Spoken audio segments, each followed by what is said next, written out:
전에 누구 철학자가 그랬어. 가난은 불편할 뿐이다. 천만에요. 가난은 죄악이에요.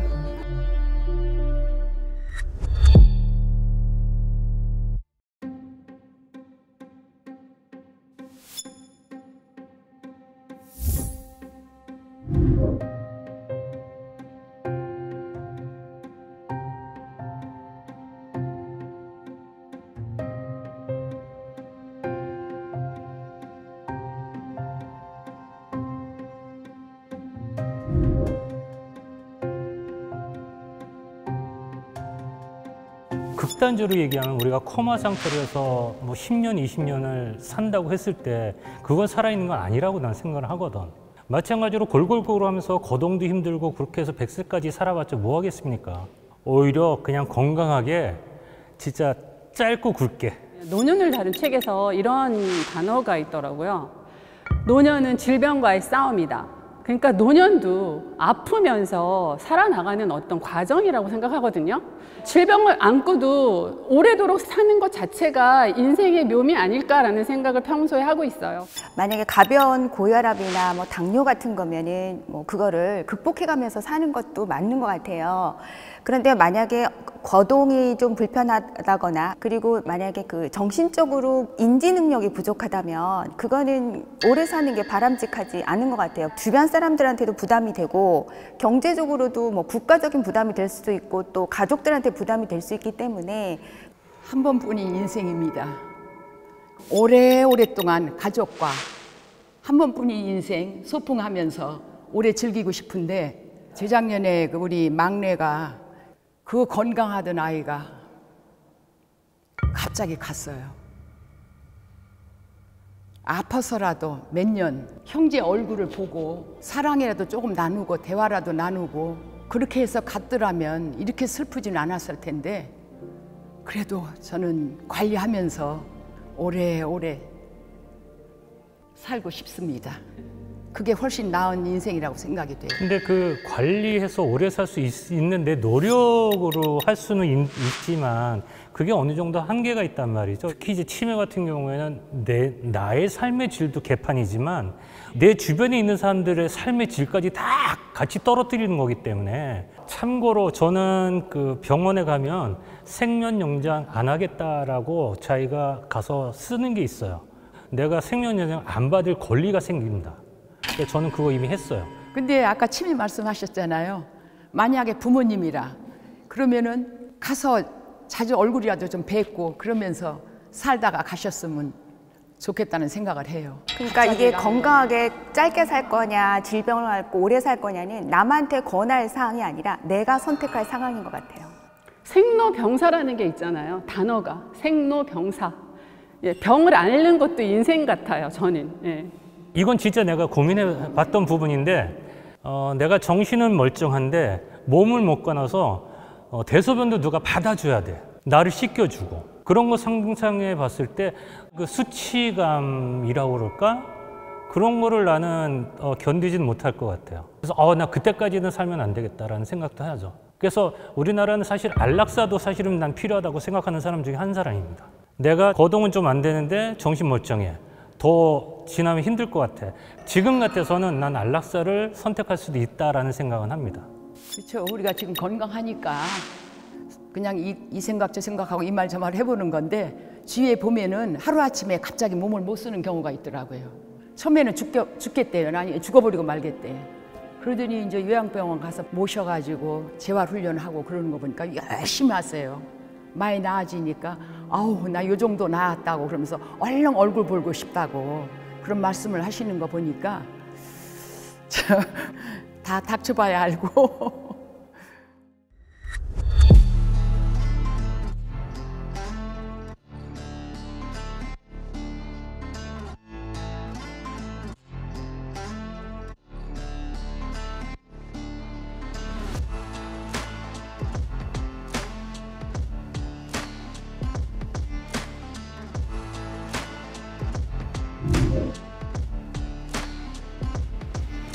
이거는 과학적으로 나온 사실이에요. 과학자들이 오랫동안 이 연구를 해서 경제력이 있는 사람하고 없는 사람하고의 그 평균 그 수명이 10년인가 10몇 년 차이 나는 거로 연구 결과로 나와 있습니다. 만약에 정말 긴급한 병이 생겼다. 그럴 때 정말 헬기라도 불러서 가서 생명을 구할 수가 있는데 그렇지 않은 경우에는 치료도 제대로 못 받고 그러니까 생명을 잃더라고요. 질병이 걸렸을 때 치료하는 데 있어서 경제적인 측면은 큰 유리한 조건이라고 본다는 것에 있어서는 저는 동감합니다. 근데 그 관리하는 측면에 있어서 볼 때 일단 풍요로운 분들은 좋은 걸 많이 먹잖아요. 그렇게 해서 나아진다는 보장은 없다고 보거든요. 안 좋은 것을 좀 덜 먹고 안 좋은 습관을 개선해 나가는 그런 식의 시도가 우선이라 보거든요. 저는 그게 꼭 경제적인 풍요하고 직관된다고 보지는 않습니다. 저는 그 아주 유명하시고 돈도 많으신 분들이 벼랑간 병에 걸려서 운명을 달리하신 분들이 많이 계시잖아요. 돈이 있어서 건강을 잡는 건 아닌 것 같고요. 제가 중간에 서 있었던 이유는 자기 관리가 오히려 중요하지 않나라는 생각이 들어서 소식하고 또 계획적인 삶을 살고 규칙적인 삶을 살고 이런 것들이 하루하루 쌓여서 건강을 지켜간다라는 생각을 하거든요. 나는 매우 그렇다는 부분에서 내가 다시 한번 예를 들면은 내가 이제 약간 몸살기가 있고 컨디션이 안 좋고 아주 거동 못할 정도는 아닌데 좀 아파요. 근데 내가 경제력이 없으면 어쨌든 나는 경제 활동을 하기 위해서 돈을 벌러 나가야 돼. 근데 내가 경제적인 여력이 있으면 내가 일을 안 하고 내 컨디션 관리를 할 수 있단 말이죠. 그러면 며칠 지나서 좀 더 건강한 몸으로 일을 할 수 있는데 그 경제적인 여력이 안 되면 그 아픔을 끌고 계속 일을 해야 된단 말이지. 그럼 그렇게 되면 어떻게 되느냐? 계속 몸은 안 좋아지죠.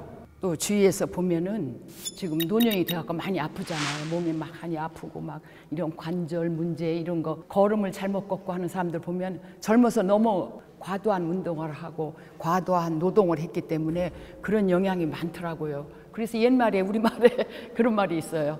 살만하니까 죽는다. 그 돈이 있으면은 자기 관리를 잘하고 좋은 환경에서 살 수 있으니까 건강에 많은 도움이 된다 이거죠.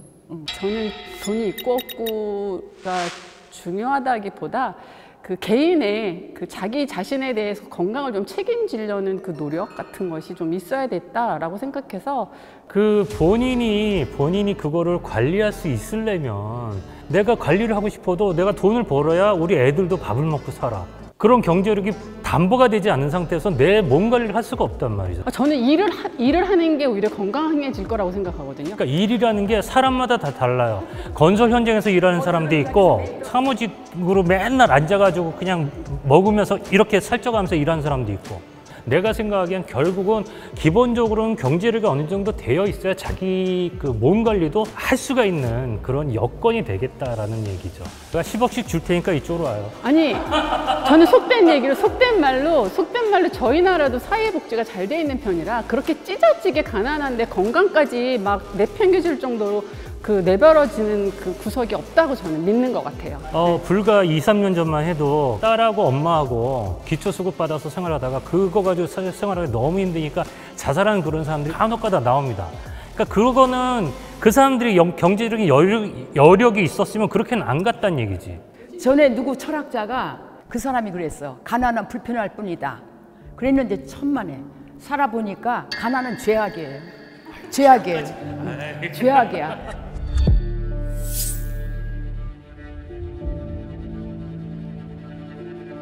제 자산이 제로가 된 적이 있습니다. 그때 만약에 제가 욕심을 더 내가지고 끌어다 썼으면 저만 망하는 게 아니라 제 주변 모두가 같이 망하는 거였어요. 제로까지는 다시 일어날 수 있습니다. 그렇지만 마이너스가 되면 내 힘을 이미 떠나버린 거예요. 가난하게 되더라도 한번 해보지? 라는 그 마음 자체가 저는 용기가 있는 거라는 생각이 들더라고요.